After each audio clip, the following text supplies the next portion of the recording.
พาคินนี่มาดูพี่พาขวัญเล่นเร็วคินครับพาคิน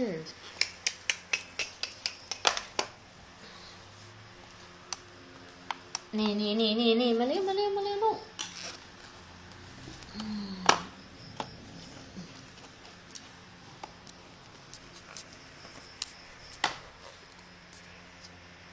พี่พาขวัญเล่น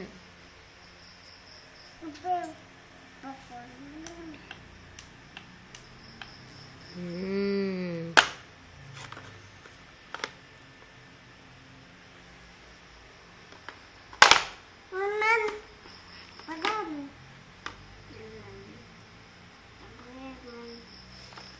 ดี๋ยวทับมือนะบอกน้องให้ลูก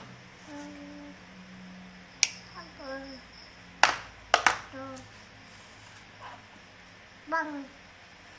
เจือน